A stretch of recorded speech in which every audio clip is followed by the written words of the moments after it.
వెంకటేశ్వర స్వామి వారి దర్శనం చేసుకుని వచ్చి కూర్చున్నటువంటి తరిగొండ వెంగమాంబ గారి మీదకి ఎంగిలి విస్తళ్ళు విసిరారు. విసిరితే ఆవిడ మీద పడ్డాయి. సమాధి భగ్నమైంది. ఆవిడ వెంటనే శపించారు, ఈనాటితో నీ వంశం సరి, మీరు నెత్తురు కక్కుకు మరణిస్తారన్నారు. ఉత్తర క్షణం ప్రధాన అర్చకుడితో సహా కుటుంబంలో ఉన్న వాళ్ళందరూ నెత్తురు కక్కుకున్నారు. కక్కుకుంటే ఒక్క కొడుకు మాత్రం పాక్కుంటూ వచ్చి వెంగమాంబ గారి పాదాల మీద పడ్డాడు. పడితే ఆనాడు ఆవిడ అభయం ఇచ్చారు, మీ వంశంలో ఒక్కడు మాత్రం బతుకుతూ ఉంటాడు ఇవాళ నుంచి. అందుకే ఇప్పటికీ తిరుమల దేవాలయంలో ప్రభుత్వం తరపున ఉన్నటువంటి ప్రధాన అర్చకుల కుటుంబంలో ఒక్కడు మాత్రమే బతుకుతూ ఉంటాడు. ఆనాడు తరిగొండ వెంగమాంబ గారు ఇచ్చినటువంటి శాపం ఇవాళకి కూడా తిరుమలలో అలాగే పరిపాలన చేస్తోంది. ఆవిడ రాను రాను ఆవిడ వెంకటాచల వైభవం అని పుస్తకం రాశారు. కొండ మీదకి వెళ్ళి ఆ పుస్తకం రాసి కాపీ తీసుకుని ఇంటికి వస్తే పెళ్లి కాని పిల్లలకి పెళ్లిళ్ళు అయ్యి. అందుకని ఆవిడ దర్శనానికి వెళ్లే వాళ్ళ సంఖ్య ఎక్కువైపోతే ఆవిడకి ఏకాంతం తగ్గిపోయి వెంకటేశ్వర స్వామి వారిని ప్రార్థన చేస్తే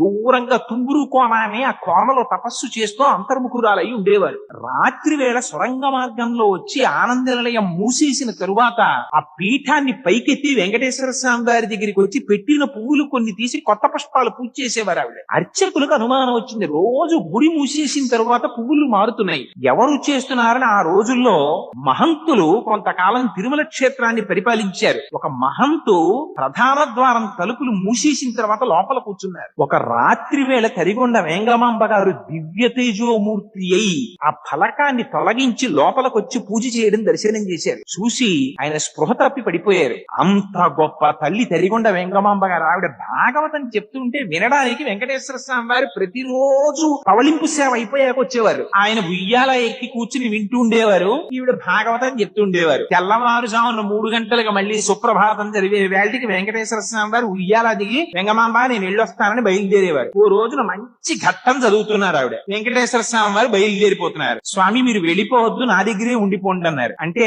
ఆయన అన్నారు, నీలాగే ఎందరో భక్తులు ఉన్నారు కదా వెంగమాంబ, వాళ్ళందరినీ కాపాడాలి కదా, బయలుదేరుతున్నానన్నారు. స్వామి మీరు అలా వెళ్ళిపోవడానికి వీల్లేదని చెప్పి ఆవిడ నిగ్రహిస్తున్న సమయంలో అక్కడ సుప్రభాతం వినపడి వెంకటేశ్వర స్వామి వారు హఠాత్తుగా ఉయ్యాలలోంచి లేచి అంతర్ధానం అయిపోదాం అనుకుంటున్న సమయంలో ఆయన పంచెని పట్టుకుంది ఆవిడ. పట్టుకుంటే ఆ పంచ పర్రున సగానికి చిరిగిపోయి వెంకటేశ్వర స్వామి అంతర్ధానం అయిపోయి శేషశైలంలోకి వెళ్ళిపోయారు.